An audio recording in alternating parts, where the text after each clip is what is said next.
Então, o tema da nossa mensagem hoje é separados para o Evangelho. Estamos realizando uma obra excelente em relação justamente a essa vida pastoral.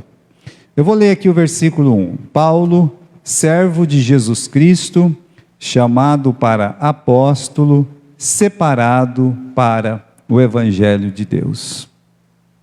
Como é que Paulo se via diante dos outros homens? Ele está dizendo aqui, olha, eu sou um servo de Jesus e eu sou um apóstolo. Quase sempre ele lembrava que ele era um apóstolo pela vontade de Deus.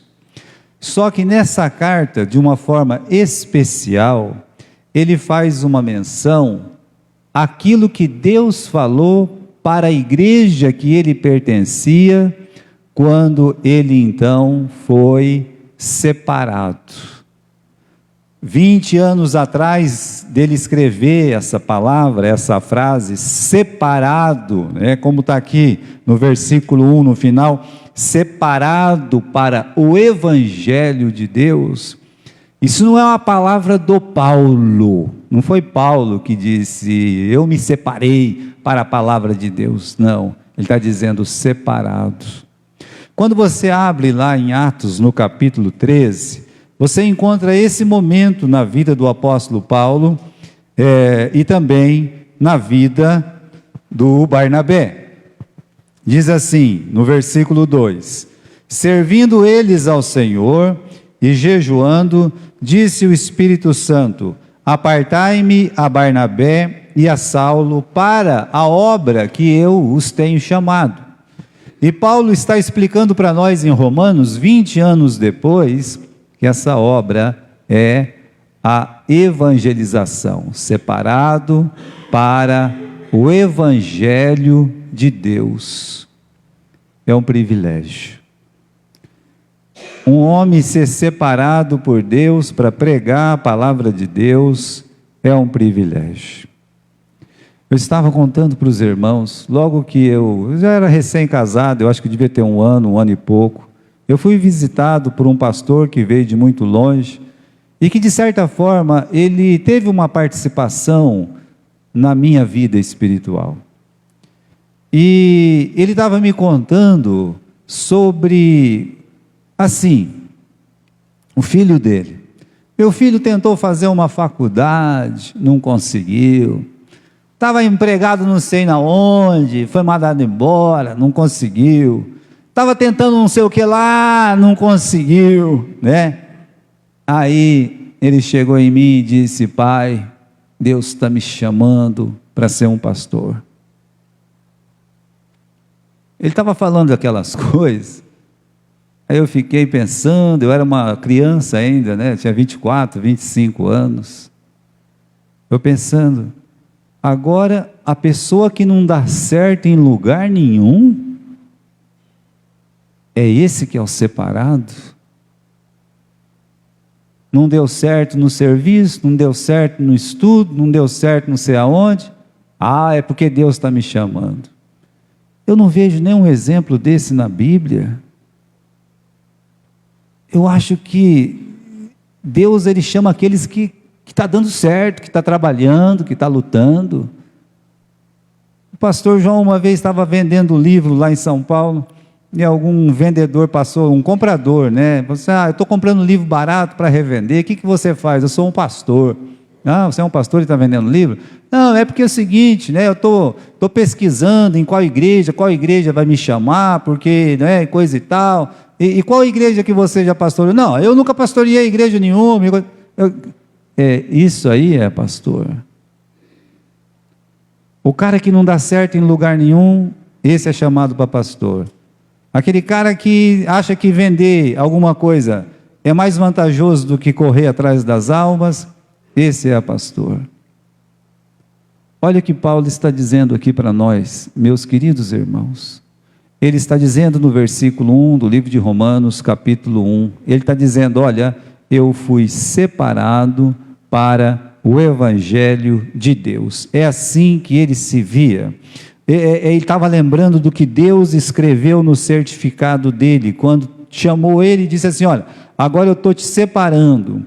Quando eu fui ordenado, irmãos, e guardo com muita alegria, com muita felicidade, está lá, de todas as coisas todos os papéis que me deram, de todas essas coisas, eu tenho bastante, né? Mas de todas as coisas que eu tenho, a única coisa mesmo que realmente eu tenho com muito carinho é o meu diploma de ordenação, o meu certificado, que começa exatamente com essa palavra: separado para o ministério de Cristo. Nós somos separados para isso. Eu não tenho outra obra para fazer. Às vezes a pessoa fala assim: o que você faz? Eu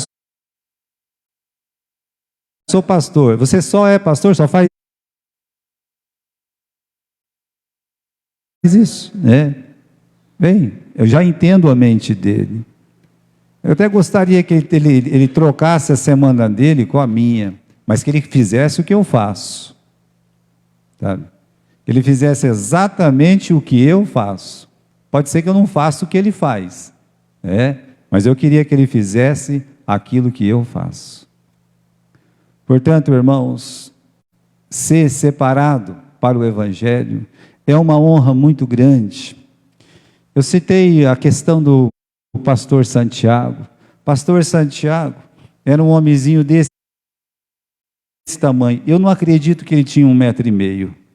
Eu não acredito que ele tivesse 1,5 m, tá? Mas ele era um homem muito pequenininho. E ele foi o primeiro homem batizado pela nossa missão, pelo missionário da missão. Ele foi o primeirozinho de todos, ele foi o primeiro. Ele estava lá, a conversão dele foi uma coisa muito até assim surpreendente. Ele estava no meio da floresta, teve uma tempestade, né? Já tinha sido até convidado para ir na igreja, nunca aceitou, mas ele estava no meio da floresta e teve uma chuva muito grande, ele ficou com medo de morrer e ele pediu assim, ajuda de Deus: Senhor, salva minha alma. É só isso que ele falou. A chuva parou e ele foi lá para a cidade e ficou na frente da porta da igreja, assim, sabe, pertinho, e o pastor passava e não convidava ele, né? Já tinha convidado um monte de vezes, ele nunca entrou. Então, dessa vez, o pastor não convidou ele, ele ficou triste, né, que o pastor não convidou, e aí ele resolveu ficar lá na porta, ouvindo a palavra de Deus. E aí, justamente, ele falou, ele vai fazer uma chamada e eu vou levantar minha mão e vou lá na frente. Naquele dia o pastor não fez nenhum apelo e nem chamou, e ele não pôde ir lá na frente, né? Mas ele se converteu, ele entregou a vida para Jesus, só que ele era uma pessoa tão firme na palavra, que ele começou a pregar para vizinhos, para amigos, para todo mundo que ele podia, e aí juraram ele de morte. E o próprio pastor disse para ele: olha, você vai ter que ir embora daqui, vai embora. Então ele foi, pegou lá, trancou a casinha de madeira dele, junto com a sua esposa, e os filhinhos, e disse: eu não sei se mais algum dia eu vou poder abrir a porta dessa casa. Ele nunca mais voltou para lá. E no remo, no seu barquinho, saiu para Manaus. No caminho, ele levou muitos anos para chegar em Manaus. Quando ele chegou, em 1948, ele saiu de lá em 1931. Quantos anos? Quando ele chegou em 1948, ele já tinha plantado 5 igrejas na beira dos rios. A única coisa que ele recebeu foi um certificadozinho, porque ele foi ordenado antes de sair, escrito exatamente as palavras: separado para o Evangelho de Deus. Numa das viagens entre Coari e Tefé, tinha um grandalhão dentro do barco falando mal de pastor e essas coisas todas, sabe? Como as pessoas gostam de fazer. Que não gostava de crente, que não gostava disso, aquele homenzinho pititico, disse que ele se levantou, pegou o sujeito pelo colarinho e disse: você me respeita, rapaz, eu estou aqui para ajudar a salvar a sua alma. Aonde ele encontrou coragem e força para fazer isso, até hoje ninguém consegue entender. A alma daquele homem também foi salva. A igreja que ele fundou em Manaus é a Tabernáculo Batista. Não existe igreja no Brasil que plantou, eu não estou dizendo essa coisa que tem hoje, franquia, tá? Hoje nós temos franquia, é diferente. Uma igreja que manda missionário, coloca uma pessoa lá para evangelizar. Não existe uma igreja nesse país que plantou mais igreja que a igreja que ele organizou. Pastor Francisco Santiago. A única coisa que ele tinha na cabeça dele é que ele era um homem separado para o Evangelho de Deus. O que significa ser separado para o Evangelho? Paulo diz, vamos lá em 1 Timóteo capítulo 3, versículo 1. 1 Timóteo capítulo 3 e versículo 1. Paulo diz assim, esta é uma palavra fiel. Bom, se Deus está falando que esta é uma palavra fiel, então preste atenção no que essa palavra está dizendo. Se alguém deseja o episcopado, excelente obra deseje. Se alguém deseja o episcopado, excelente obra deseje. Olha, todo ofício é importante. Ninguém deve ser desprezado. Mas uma pessoa que é chamada para o ministério, eu acho que ele entende que não existe um serviço mais importante do que aquele que ele tem para fazer. Ele só vai fazer aquilo, porque ele não vai ter tempo para fazer outra coisa. Eu, jovem, eu tentei, irmãos. Eu tentei. Eu tomava conta da igreja de Galha, já era o pastor lá, não era ordenado, mas eu tomava já, fazia 2 anos e meio que eu estava naquela igreja. Aí um dia eu estava lá em Cornélio, e minha mãe disse, eu vou te inscrever num concurso aqui, coisa e tal. Eu fiz meio... E eu nunca acreditei muito que foi Deus que me ajudou a passar naquilo. Mas eu passei. Acabei passando meio assim na rastela, naquelas últimas vagas, e acabei ficando lá, naquele colégio, trabalhando. Eu não ganhava nada lá em Galha, praticamente, eu tinha que trabalhar para pagar a conta da igreja. E lá eu estava ganhando, e você acaba ganhando, eu nunca tinha visto tanto dinheiro cair na minha conta quanto naquele tempo. Não que fosse muito, mas já era muito para quem não estava acostumado com quase nada. E aí, eu tive uma lição do ímpio, sabe? Um ímpio me deu uma lição muito grande. Eu comprei um Fusca de um sujeito, meu amigo Fronge, Francisco Fronge, era meu amigo lá dentro, sabe? Ele disse, eu vou te vender esse carro é bom, esse carro é isso e aquilo. Com menos de um mês o motor fundiu. E é meu amigo.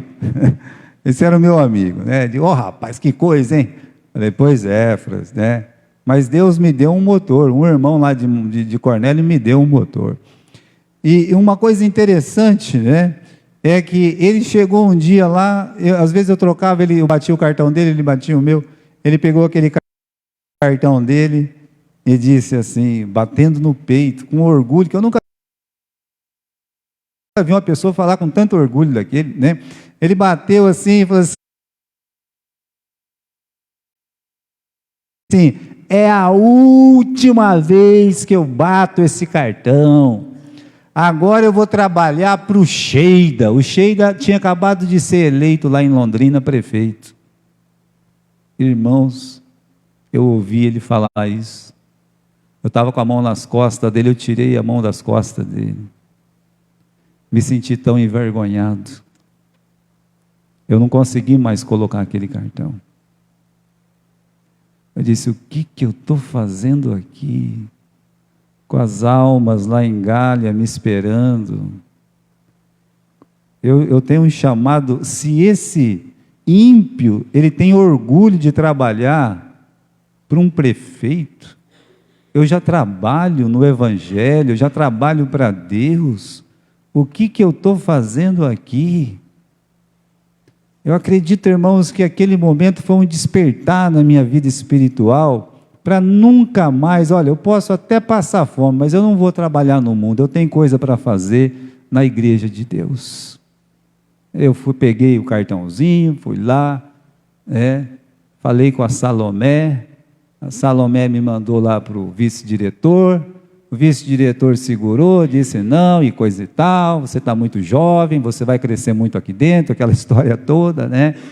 Eu disse, não, é uma decisão espiritual que o senhor não pode entender. Eu não podia voltar para casa, dizer para o meu pai, nem para minha mãe, nem para ninguém, porque eu ia falar o quê? Né? Nem precisou, porque a minha mãe era muito amiga dessa Salomé, já ficou sabendo imediatamente. Eu fui embora para Uraí. Eu fugi para Uraí. Era a minha segunda fuga. Porque a minha primeira fuga foi com 17 anos. Eu já tinha 23 anos quando isso aconteceu, 22, 23. Eu fazia seminário, eu tinha amigos seminaristas, e quando eu ia para o acampamento, eles falavam, rapaz, você precisa conhecer o seminário. A primeira vez que eu ouvi eles falar do seminário, eu não sabia, eu achava assim, que era um prédio, né, que era uma coisa legal, uma coisa assim, né.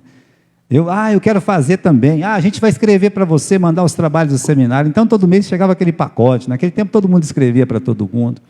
Aí eu fui lá, conhecer o seminário, cheguei lá, era um salão grande, não tinha parede, eles penduraram umas telhas de brasilite assim em cima, para separar as classes. Você reclama da tua classe? Olha lá. Eram umas brasilites assim, um calor infernal, né? Só um professor, que era o pastor João. Aí eu pensei, isso aqui que é um seminário, né? Esse é o seminário. Irmãos, aí eu voltei para casa e Deus disse, é lá mesmo. Mas eu tinha 17 anos. Resolvi pedir a conta lá no serviço que eu tinha, né? Minha mãe tinha comprado um bar. Falei, vou trabalhar com a minha mãe um pouco aqui, depois eu falo para ela. Foi 2 meses, vou abrir a boca, nunca falei nada. Aí o ônibus ia fazer um culto especial de Garça para Cornélio. E o pastor João chegou lá com aquele ônibus, eu disse, pastor, cabe uma geladeira, um guarda-roupa e uma cama aí? Ele disse, não, isso aqui não é caminhão? Eu disse, mas, e se for só uma cama, eu desmontar e um guarda-roupa? Ele disse, o que você está querendo fazer? Eu falei, eu vou fazer o seminário. O guarda-roupa não cabe. Eu serrei meu guarda-roupa. Serrei. Entrou. Sabe? Entrou. Não sei como eles conseguiram colocar uma geladeira dentro daquele ônibus. E depois a minha cama. E fui embora para Veracruz. Comi o pão que o diabo amassou. Ô sofrimento. Irmãos, eu já sabia que eu era um separado. Por que eu fui me meter em trabalhar em outra coisa? Se eu já era um separado de Deus. Eu já tinha consciência disso. Porque aquela pessoa que é um separado de Deus, ele tem plena consciência do chamado de Deus. Que alívio, quando eu saí de lá, fui lá, falei, pastor, eu estou numa enrascada danada que o senhor nem imagina. Eu vou ter que voltar para casa e falar para minha mãe que eu estou indo embora, de novo. Ele disse, é por isso que se você tivesse ficado lá, você não estava com esse problema agora, ainda meteu a boca em mim ainda, né? Falou desse jeito, eu vou resolver isso. Ele pegou aquele landauzão dele e me levou lá para a casa da minha mãe, né? E eu digo, olha mãe, eu estou indo embora, de novo eu estou indo embora. Ela disse, eu tinha pagado algumas parcelas do carro, ela disse, o carro fica. Eu digo, tá bom. Até hoje aquele carro, acho que tem uma maldição em cima daquilo ali, sabe? Eu comprei aquele carro 3 vezes, junto com o Fronja, primeira vez, vendi ele para o pastor Maurício, ele vendeu para uma outra pessoa, e aí a polícia foi lá em casa, o carro lá, não sei o que, coisa e tal, né? E minha mãe tinha morrido, veio de herança para mim, né? 2 vezes eu sou dono. Aí eu peguei, né, e fui lá e falei, olha, eu vou ter que comprar esse carro aqui, porque vocês estão fazendo tanta arte com esse carro aqui. Paguei o carro, fui lá, beleza, né? Depois eu vendi para o irmão Hudson deu tanto problema com aquele carro que eu só estou te dando de volta esse carro. Aí faz umas 2, 3 semanas, meu pai bateu ele lá, e aquele carro lá tem alguma coisa, né? É porque foi comprado naquele tempo de rebeldia. Deus não abençoa. Nós estamos numa obra excelente. Deus colocou na mão dos ministros o que Ele tem de mais precioso. A coisa mais preciosa que Deus tem são almas. As coisas que realmente preocupava Jesus neste mundo, não era, meus irmãos, trabalho, essas coisas, eram as almas das pessoas. Senão ele tinha feito uma fábrica muito grande e ganhado muito dinheiro e coisas assim. Mas a preocupação do nosso Senhor Jesus, quando ele começou o ministério até o dia que ele expirou naquela cruz, a preocupação do nosso Senhor era somente e tão somente as almas.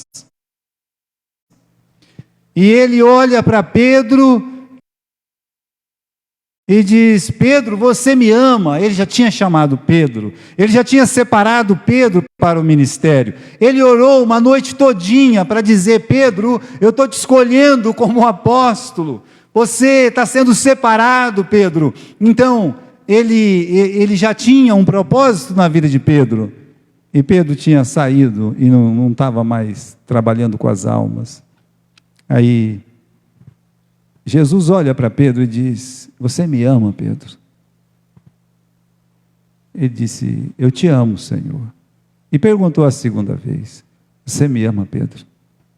Ele disse: eu te amo, Senhor. Pedro, você me ama mesmo? Tu sabes todas as coisas, Senhor. Tu sabes que eu te amo.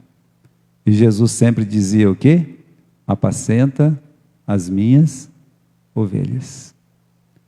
É como se dissesse assim: a prova do seu amor por mim são as ovelhas, é você apacentá-las, é para isso que eu te chamei. Então, uma pessoa chamada por Deus, ela tem que morrer fazendo aquilo que Deus mandou que ela fizesse, que é trabalhar com as almas. Então, irmãos, almas para serem ganhas, almas para serem cuidados, e Deus colocou sobre a responsabilidade do pastor as duas necessidades mais importantes que existem. Primeiro, meus irmãos, que é expandir o reino pregando a palavra de Deus. Por isso que Paulo diz: separado, para o evangelho de Deus, para pregar o evangelho de Deus. Ai de mim se eu não pregar o evangelho de Deus. E a segunda coisa, meus irmãos, é edificar o reino, como Paulo mesmo explica, que Deus colocou uns para pastores ali para quê? Porque Ele quer o aperfeiçoamento dos santos e a edificação do corpo de Cristo. Então, se o pastor não está fazendo uma visita, se o pastor não está trabalhando ali, em fazer alguma atividade dentro da igreja, manual, coisa assim, ele tem que estar estudando a palavra de Deus para a edificação, para o aperfeiçoamento. É isso que é o trabalho dele, ele tem que fazer isso aí. Então, meus irmãos, ser separado para o evangelho é ser premiado com a excelente obra.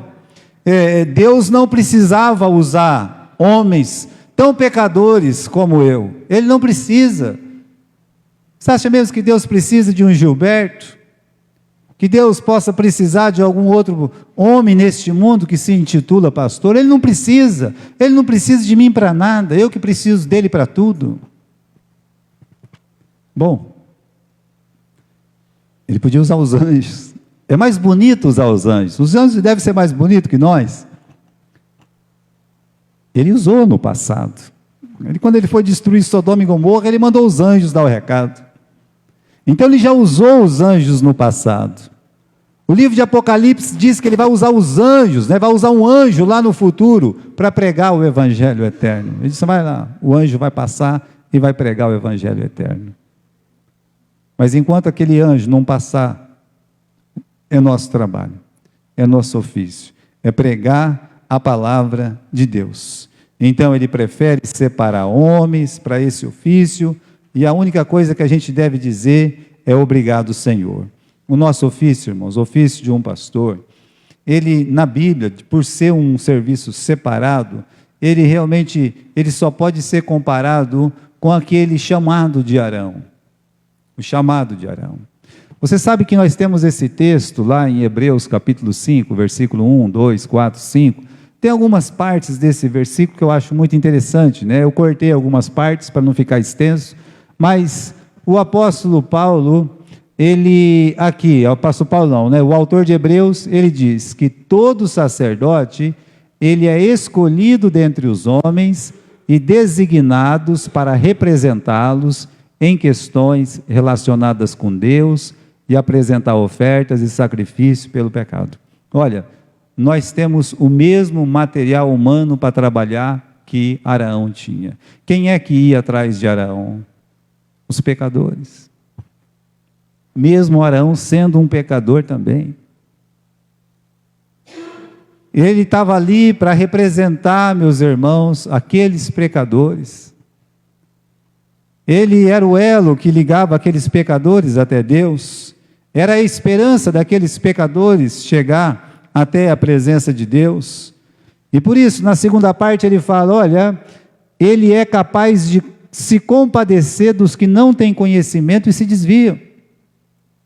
Esse é o nosso trabalho. É correr atrás daquelas pessoas que não têm conhecimento, quando eu também não tinha conhecimento. Eu achava que a minha família era muito religiosa, porque minha mãe nunca saía da igreja e nunca deixou de levar a gente na igreja. Depois eu tive o conhecimento que aquilo ali não estava certo, de acordo com a palavra de Deus e a vontade de Deus. Então alguém trabalhou na minha vida para fazer o quê? Para me dar esse conhecimento, né? Se compadeceu de mim, para me ensinar a palavra de Deus, e depois também até se compadecer dos que se desviam. O pastor, ele deve orar para que a pessoa desviada, ele volte. Ele tem que lutar. Meus irmãos, em algumas condições, como na minha, às vezes falta como lutar, mas eu oro muito para que todos aqueles que se afastaram possam um dia voltar. E Deus tem feito muita coisa.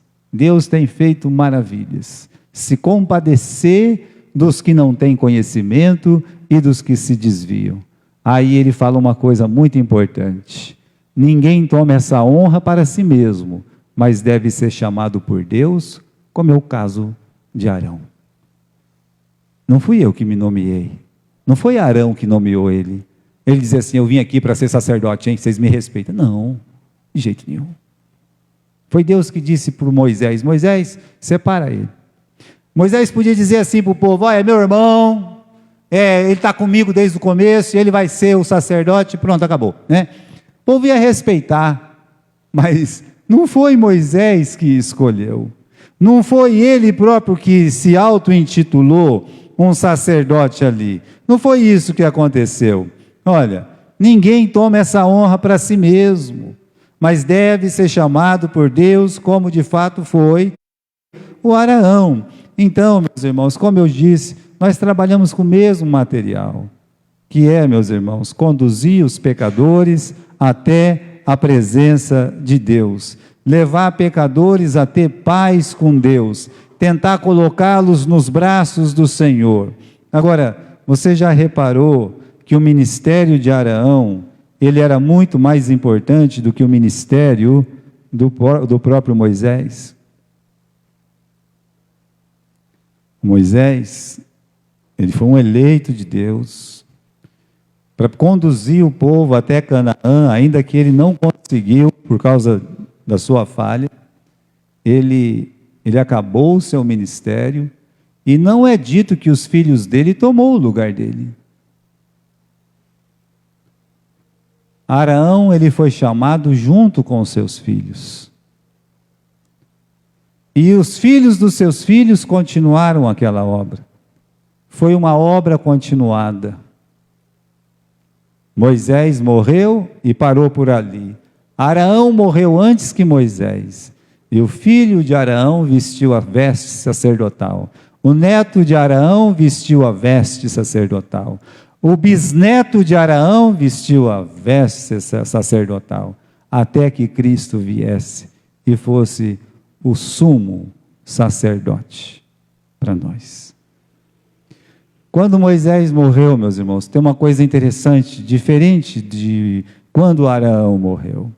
Quando Moisés morreu, é dito que o povo pranteou por 30 dias. Diz assim, o povo de Israel pranteou por 30 dias. Mas quando o Arão morreu, é dito que toda a casa de Israel chorou e pranteou por 30 dias.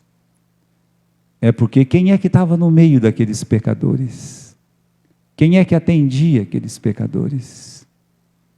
Quem é que ouvia aqueles pecadores? Quem fazia aqueles pecadores sair aliviados ali daquela culpa, daquele peso? Não eram Arão e seus filhos? Então, por isso, a morte de Arão foi muito mais sentida de lar em lar que a própria morte de Moisés. Nós falamos na quarta-feira que o sacerdote, ele tinha que fazer uma entrega total para Deus.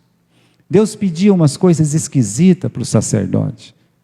Você que estava aqui na quarta-feira, você deve lembrar que Deus falou, eu quero que você traga uns pães, coscorrões, né? Tudo asmo aí, eu quero que você também pegue o carneiro lá, e que você arranque as entranhas do carneiro, o rim, o fígado, você põe dentro do cesto junto com os pães aí, né? E também eu quero que você arranque o ombro desse cordeiro, e eu quero que você arranque o peito desse cordeiro. Ombro, peito, entranha, pão, asno.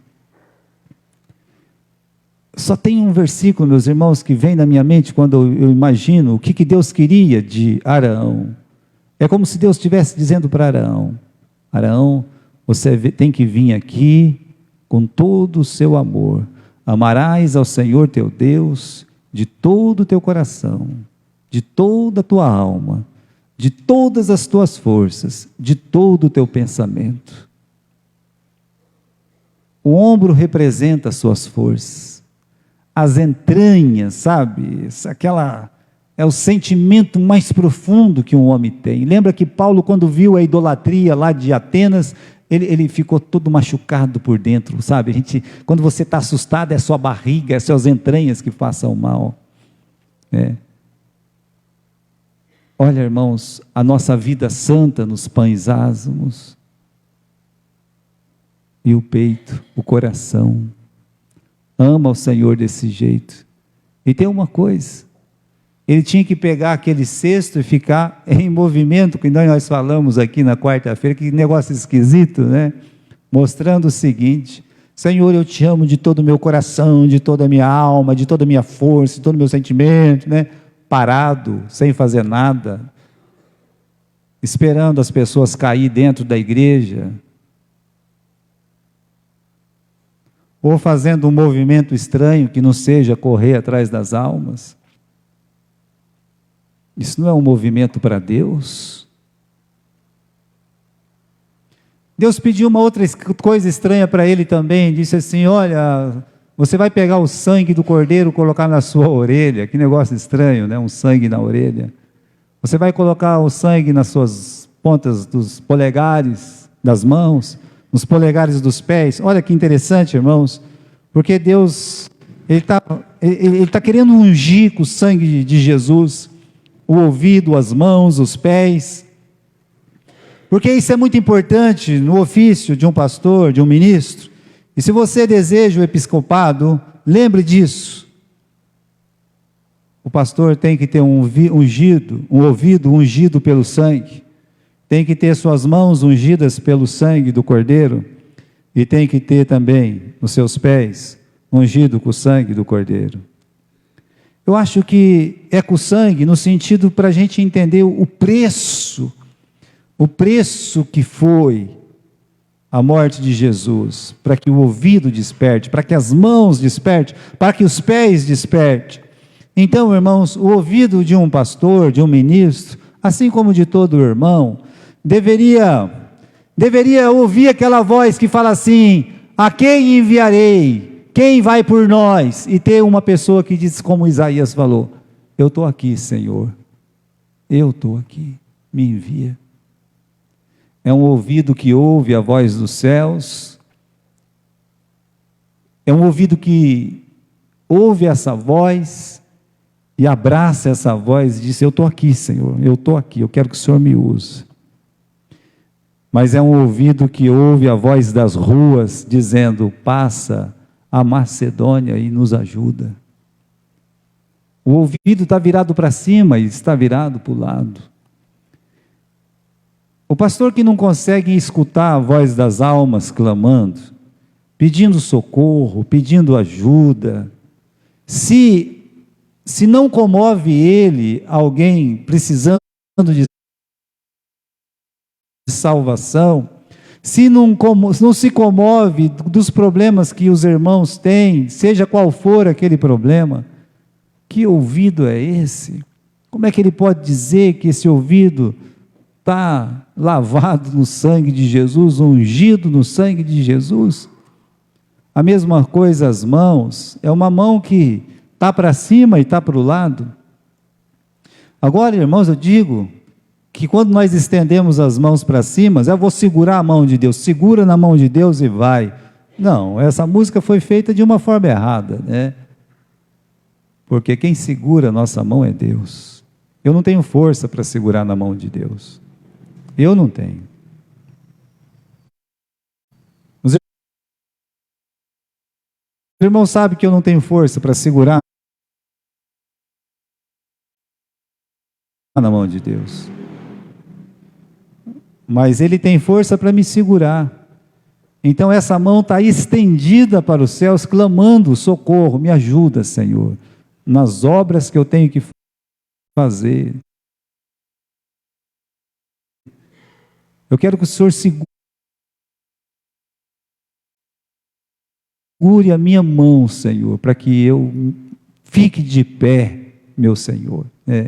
Então Ele estende as mãos para os céus. E uma mão que está estendida para os céus, segura por Deus, é uma mão que vai estar estendida para o seu próximo, para o lado, que vai poder olhar e para uma mãe: minha filha está miseravelmente endemoniada, ele ter uma palavra, ele ter como ajudar aquela pessoa. Olha, estendido para aquela mulher caída no pecado e poder dizer: levanta. Então, essa é a mão de um pastor, para cima, para baixo. Mas fala também que devia ungir os pés. Eu convido você para abrir no livro de Isaías, no capítulo 52. Você pode abrir comigo lá, profeta Isaías, capítulo 52, versículo 7. Isaías 52, versículo 7. É um dos versículos mais interessantes que tem na Bíblia, conhecidos também. Diz assim: quão formosos são sobre os montes. Não é sobre deitado em berço esplêndido, não. É sobre os montes. Quão formosos são sobre os montes os pés dos que anuncia as boas novas, que faz ouvir a paz, do que anuncia o bem, que faz ouvir a salvação, do que diz a Sião: o teu Deus reina.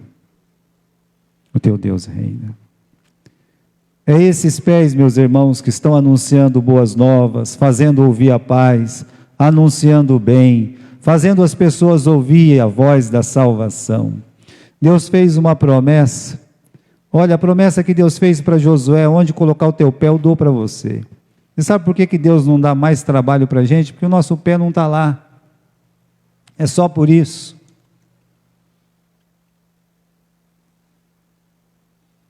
Pela graça de Deus,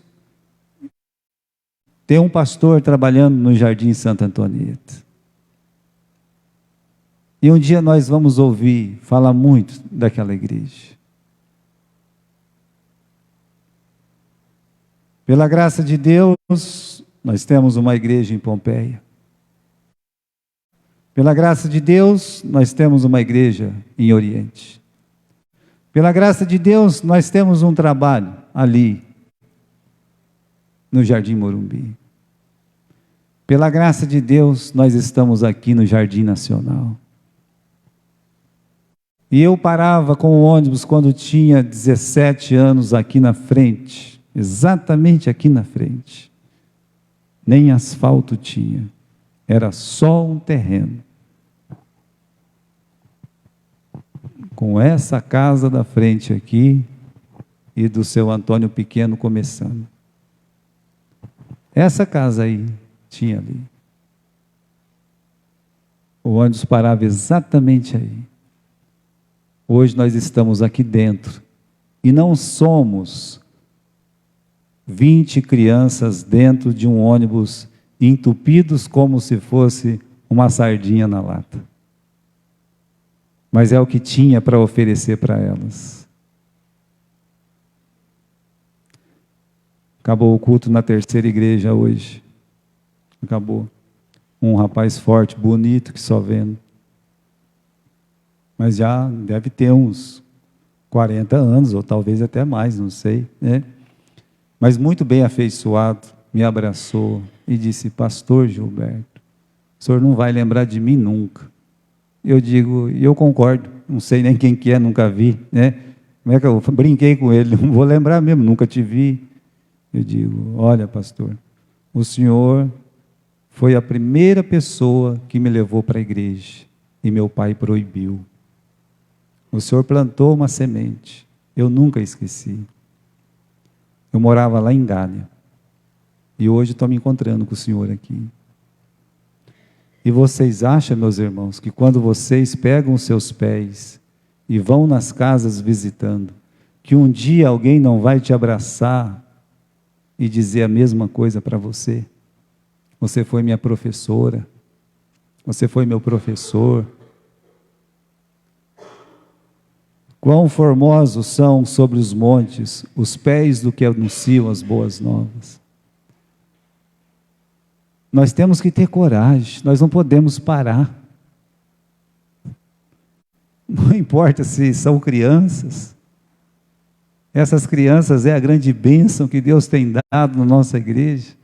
Os adultos virão depois, você pode acreditar, pela criança nós vamos chegar nos adultos.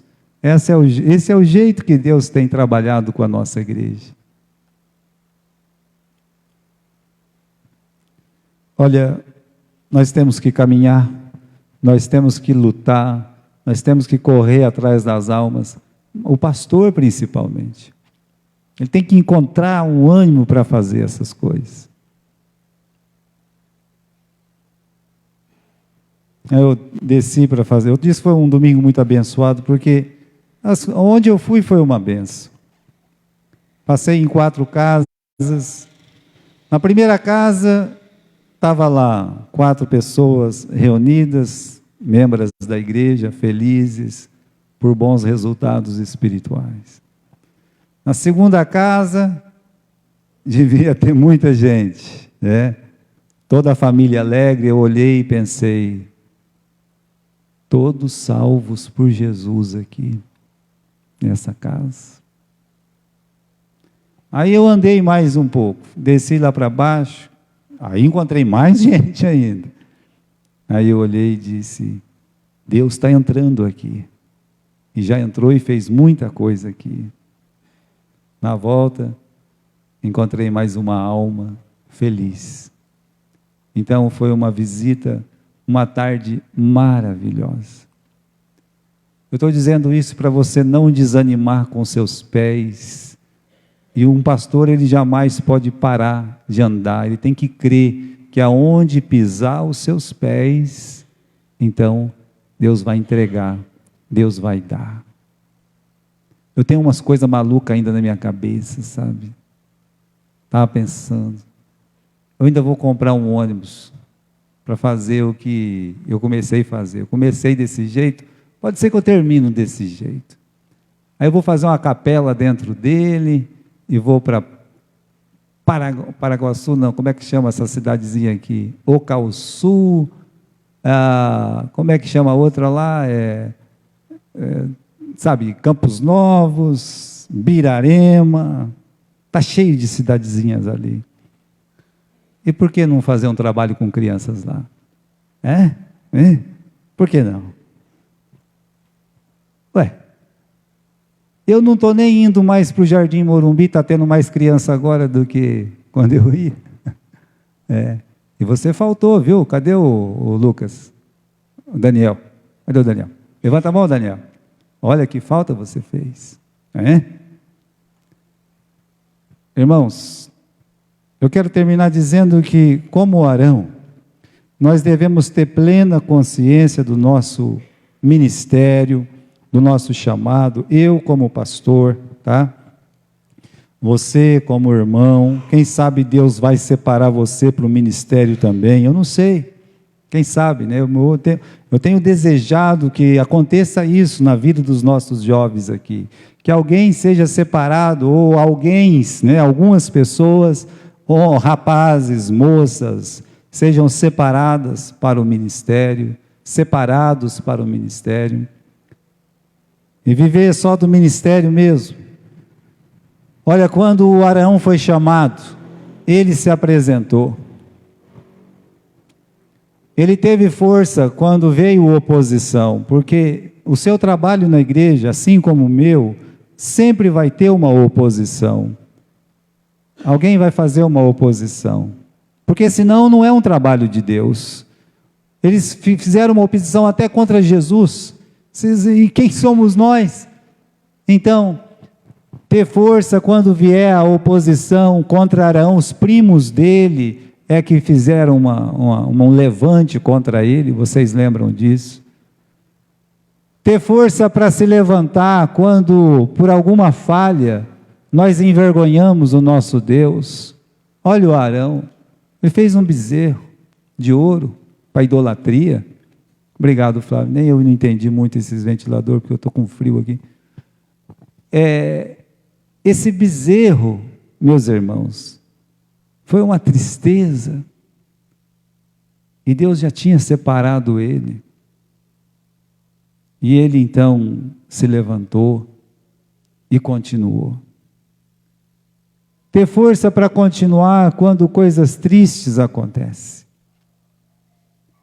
Um dia ele chegou lá e 2 filhos dele tinham sido completamente consumidos pelo fogo. E Deus disse: nem chorar você vai continuar a sua obra, a obra que eu tenho te chamado para você fazer. Acontece qualquer coisa hoje, a gente tem vontade de sair da igreja, abandonar a igreja. Olha, meus irmãos, compare o seu ministério aqui dentro da igreja, ou eu posso comparar o meu ministério com o de Arão. Quer um problema mais triste do que esse?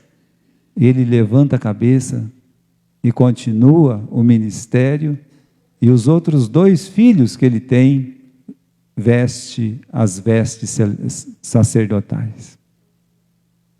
Ele podia dizer, como Judá disse: eu que não vou fazer mais nada, né? Eu não vou, né? Essa mulher está matando meus filhos, então esse ministério está matando meus filhos. Não, vocês vão vestir essas vestes. E ter alegria, né? De poder ver o nosso cajado, a vara, florescer. Porque se a gente permanece firme, se a gente continua lutando pela graça, pela causa, pelo nome de Jesus, o nosso cajado, meus irmãos, a vara que nós carregamos com as nossas mãos, ela vai florescer. O nosso trabalho, ele vai dar fruto. E é um fruto que dá para a vida eterna. É por isso que eu sou feliz porque Deus me chamou, que Deus me separou. Eu creio que você deve ser feliz também, porque um dia Jesus te chamou do mundo para a salvação, e Ele tem um ministério para você dentro dessa igreja.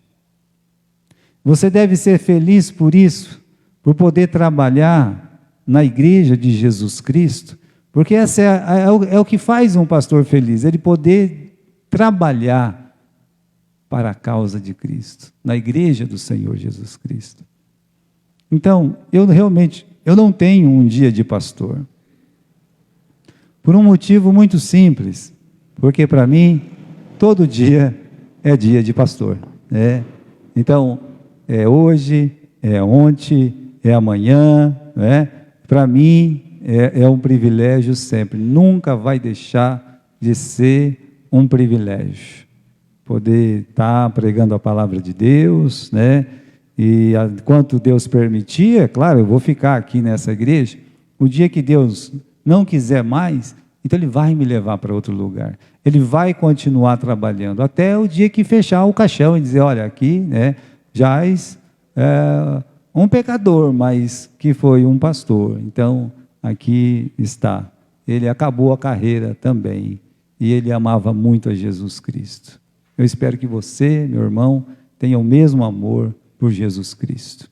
Amém?